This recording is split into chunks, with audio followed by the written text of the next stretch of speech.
Welcome back to the channel, Uncle Makara. Zoom, let's get it. Upward Spiral Gang. My name is Sumit Chatterjee from the Flow Zone Academy. Welcome to Primal Sutra. Today we're talking all about how most lightworkers are actually pussies, okay? And maybe you can reflect on all the lightworkers that you know, okay? And this is not a dig at men or women in general, I'm talking about lightworkers in general. Michael Murdad came up with this term lightworker in the 80s. Basically, what is a lightworker? They're individuals who feel an enormous pull for helping others. Now, some might confuse these terms with empath and so forth. What is an empath? Someone who has a lot of empathy. And then you have terms that are very new age, like earth seed, star seed, indigo children, and so forth. But all in all, lightworkers are there to assist humanity in its awakening and its ascension process. Now there's 12 different types of light workers, okay? They're the grid workers who work with gateways, grids. They're the gatekeepers. They protect certain information. They protect a certain philosophy or path working, or they guide and guard different doorways and portals. Then you have the transmuters. These are the people who can use their high vibrational energy and negate or create an opposite effect in darkness and dark situations. Lower vibrational energies and entities get attacked by these transmuters, okay? Because they can convert negative energy into positive energy quite well. They're the greatest reframers, okay? Then you have the light keepers. When we're speaking of light, by the way, guys, I want you to think of consciousness, okay? The light keepers are the people who embody that loving presence, and they hold that high vibration. They keep the light. And you have the healers who use their unique gifts in order to heal humanity, restore humanity back to its balance or its harmony. Then you have the seers. These are the people who can see things, who can visualize things, who can use their clairvoyance or their third eye. Might be very active, so they could see into the future or fortune tell and so forth. Then we have the astral travelers who are more into lucid dreaming, astral travel. We have the messengers who are giving guidance from like higher beings and higher self, other channeled beings and entities as they're speaking through a message. So this could be the channelers and so forth, okay? I'm a channeler myself, I'm a messenger myself. I'm also somewhat of an ascension guide. Real bad man. So then we have unifiers. Unifiers find the commonalities in the most diverse groups of people, okay? They bring it back to unity. They also can help bring people together, or two groups which are fighting. They can mediate very well, these unifiers. Then you have way showers who are simply living a high vibrational life, a life by example. Okay, they're the lifestylers. The way showers are almost the lifestylers. They're the ones who are showing you the way by being the way. Then you have ascension guides who are there to basically help you overcome enlightenment obstacles, okay, or things in the way of your awakening. And they help you reduce those so your process is more swift towards your own path. They're not there to force your path in any way. They're just simply there to make it more smoother. Okay, they're the smoothers. And of course, you have the divine blueprint holders. These are the certain people with awakening codes and so forth. So I just explained 12 different types of light workers. Am I saying all of them are pussies?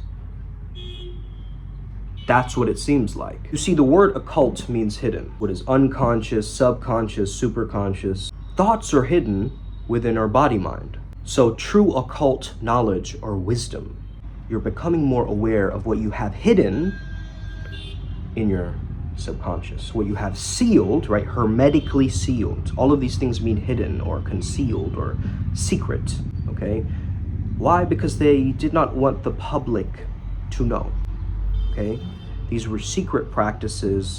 All right, so let's look at this meme, the virgin spiritual bro. Entire self-identity modeled after Aubrey Marcus. Big haircut to make up for small personality. V-neck and pearl necklace, okay? Tells everyone about his healing journey, is still the same idiot he was in 10th grade. part of yet another men's group with random people he doesn't care about and who don't care about him. Pays thousands of dollars to go to unfit-for-service retreats out of unconscious desire to be cucked by hotter-looking version of narcissistic mother. Works in tech or marketing, 12 ounces of sparkling water. Reads King Warrior Magician Lover once via men's group recommendation and now identifies as warrior poet. Knows nothing about psychology. Fake leftist in closet libertarian panders to whatever social discourse will get him laid, still doesn't get laid. Afraid to talk about sex unless someone else brings it up, usually via bad pun or joke that is fake laughed at. Wow, this is on point. I would advise you, because I'm a gray man, so I don't believe in just light or just dark. I believe in combining the two, yin yang, as you see back there, okay? Duality, approaching duality consciously and intelligently, and ego is not the enemy. Let's use it towards our betterment and evolve ourselves and optimize our ego deaths, okay? I mean, really what it is that fear destroys you, and a lot of light workers, I feel like, are trapped by fear. They have this kind of mentality where they feel like they need to be the savior. Now, why do I use the word pussy, okay? Well, the word pussy is meant to mean something that is soft, warm, and fuzzy, like a vagina, right? Like a cat or a vagina. Now, I'm not trying to condemn anyone, okay, put anybody down. It has nothing to do with women vaginas or comparisons to, I don't know, labia and female weakness. Like, I have no intention of, trying to speak about that. And also read the disclaimer. What I am saying is, you've met a lot of spiritual men who are very effeminate, correct? Oxytocin, which is the love and the trust hormone, is generally more higher with women. Therefore, they make better light workers, they make better, intuitives and so forth, okay? They work in more emotional roles or supportive roles like counseling and so forth. You've seen these guys, they're all heart, no spine, no balls. And that's what Primal Sutra is attempting to change. The scrawny, effeminate guy with the effeminate voice, real feminine looking, does yoga poses. The primary idea is that spirituality equals femininity. Whereas, actually, if you look at the past, a lot of the yogis, the monks, the disciples were men. However, gender aside, let's look at this as facts, okay? Halpern, 1964, okay, found that men with higher testosterone are actually less religious, but it doesn't speak about spirituality, okay? It talks about religion, sure, but what about spirituality, okay? Are men with higher testosterone more opposed to spirituality and spiritual concepts? Okay, are they more aggressive, and so perhaps they need a different type of spirituality? These are all questions that I want you to think about and explore, because I'm exploring them myself. And I want to know your perspective, okay? So leave it in the comments if you have a random hate-filled speech about this entire, video. I want to know. I want to know, because we want to work on changing the culture. Not that we're going to, not that I'm trying to impose my will. A lot of people are disrespectful to people's free will, right? You cannot awaken anybody. Everybody has their own path towards awakening. You can't force that in others. You can help smoothen the journey, move it along, provide support and assistance, but stop living in this savior complex that you're there to save the world, okay? Live according to the mindset that everything happens for a reason, okay? Everything is connected. I'm open towards understanding my own spiritual journey. You want to have a confidence, man, in your spiritual process. You don't want to be looking like a buffet, right? You show up to a buffet, you try a little bit of everything. Yeah, cool. I did that at first in the beginning, okay? I was looking at all these different philosophies, from ancient tantric Buddhism to Taoism to Stoicism to this to that, okay, looking at all these books. And then finally, I understood that I'm an integrator, so I need to refine all this knowledge together. That's how I found omnism. That's how I started to merge all these concepts together. But then I came across the other things like the Theosophical Society and so forth. And again, channeling is mainly feminine based. The Theosophical Society, all the archangel stuff, that's pretty much feminine based because it's Helena Blavatsky, right? It's a woman. Also, a lot of weird sketchy stuff with the black magic stuff, okay? I'm not saying that there isn't good stuff in there, okay? And again, you got to know these evil people's books so you can't get manipulated by this nonsense, okay? A lot of the stuff is very vague and cryptic, right? However, even Crowley said he got his black magic powers after he had his first like homosexual experience. And that's kind of sketch, okay? To me, that's just, I mean, I'm not homophobic or anything, but I would just find that kind of information like very dark, okay? Satanic. We want to work towards changing that paradigm as well. And maybe you might have a different perspective as a magician on this as well. You got to know these evil books to know the enemy. You got to get to know the cringe that is out there. Do you want to go from being a weakling wizard to a sovereign sage? That's what this video is about. The first thing you want to do is create a very, very powerful mindset for why you're practicing spirituality in the first place, okay? Really decide for yourself that this is who I am. I know my path. I'm not going to hop from flower to flower to flower, guru to guru. I'm going to come back to myself and understand how to gain that occult wisdom from my own body mind. The gurus are just signposts. They're just guides. They're little nudges from that metaphysical world to this one.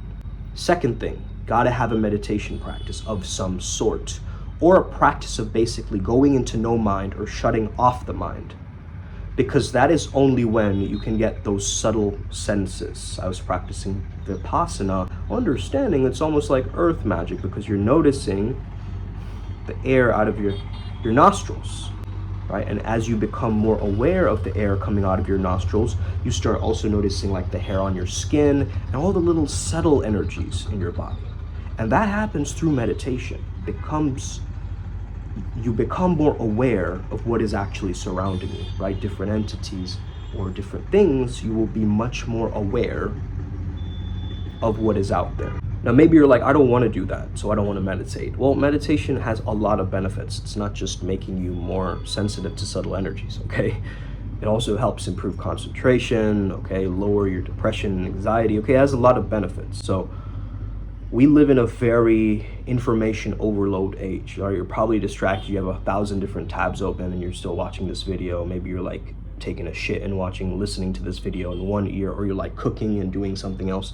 I know you guys, man, come on. We live in this generation, okay?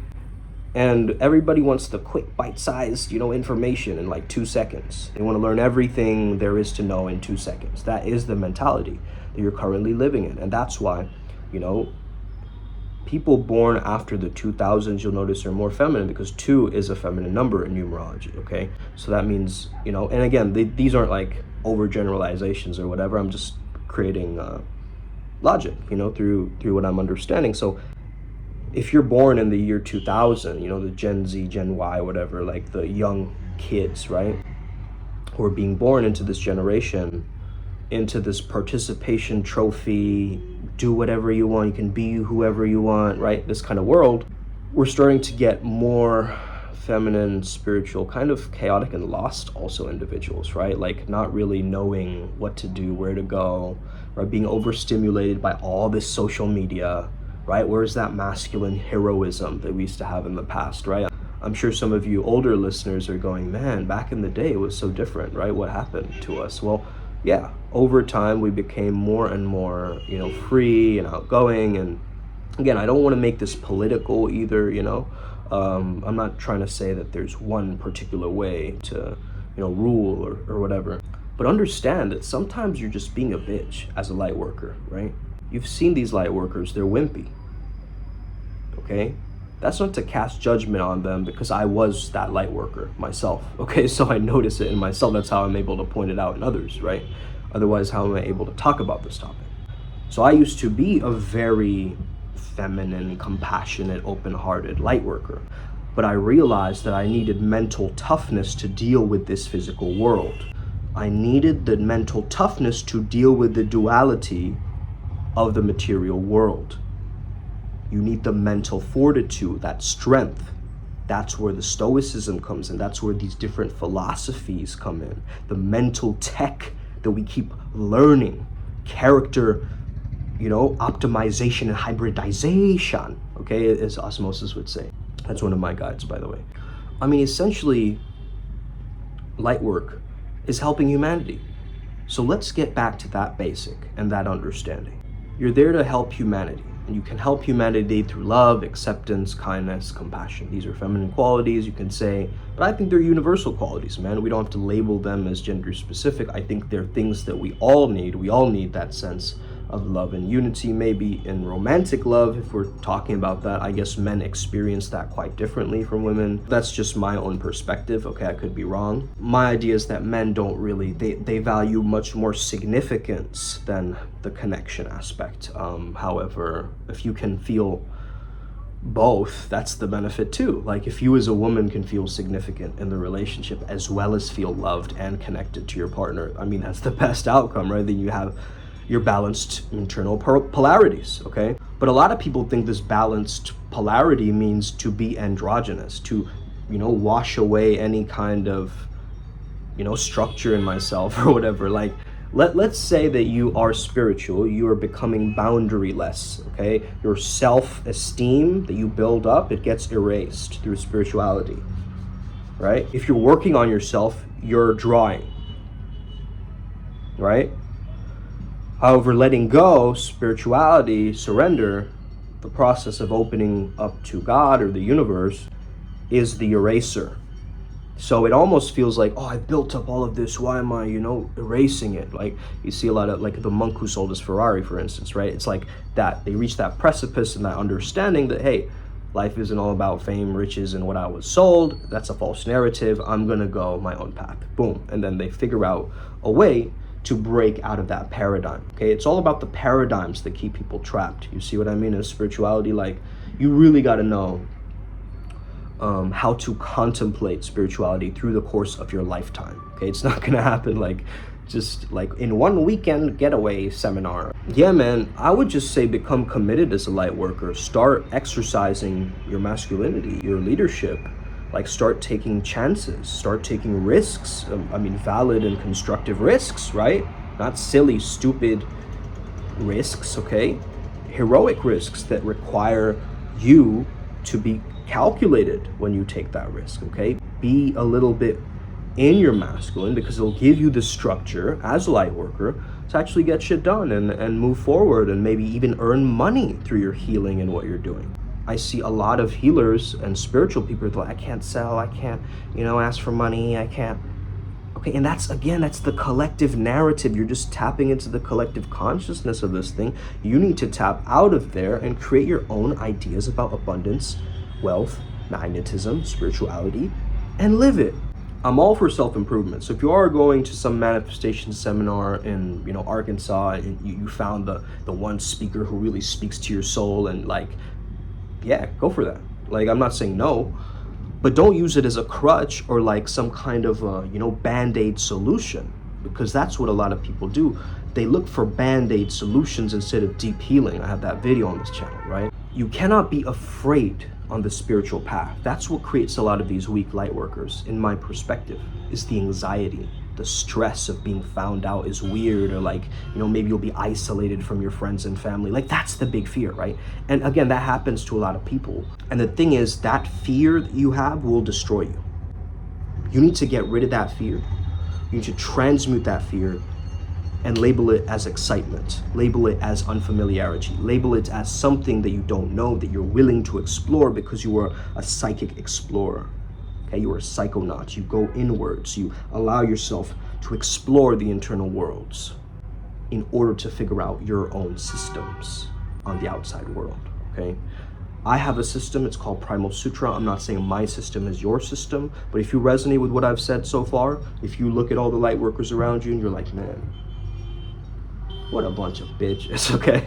If you're like really getting offended and triggered by this topic, good.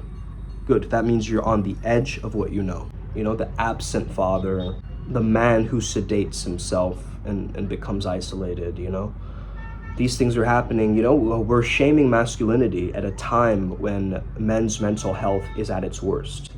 That's really what's happening, guys. You get it? Like, men are struggling out there. They're asking for a hand in help. Secretly, they're not going to say it out in the open, but I know you guys are suffering. Some of you are having these internal masculine battles without you accepting it. But that's why we came up with Primal Sutra, because we want to heal the beast within, the man, the caveman. You got to come to terms with your shadow, man. Not avoid doing the shadow work and live in that love and light fantasy all the time. That's what people are doing, though. And you got to snap out of it. I mean, that's really it. Okay, stop living like all of these other light workers and following all these trends. Overuse of emojis and bright colors, or just like, you know. Hey there guys, today I'm going to be talking about manifestation. Do you want to continue being that little shrimp, or do you want to be a spiritual stallion, like a, you know, a matador, like a raging bull of spirituality? How about that? We don't talk about that though. We talk about, I purify like the white swan. Okay, it's more like that. What about these primal animals? There's something so, everything is divine according to me. Get that? Everything is divine. What does it mean? What does that mean? Everything is the way that it should be. Okay? It is what it is. I'm not gonna fight against it, create more resistance and internal struggle. That's where you get the angry man or the angry woman, right? Where people are crossing their boundaries, but they're not able to express their boundaries. Okay? You get stifled, you get more inwards. I can help you do this. I've done this with countless students of mine, okay?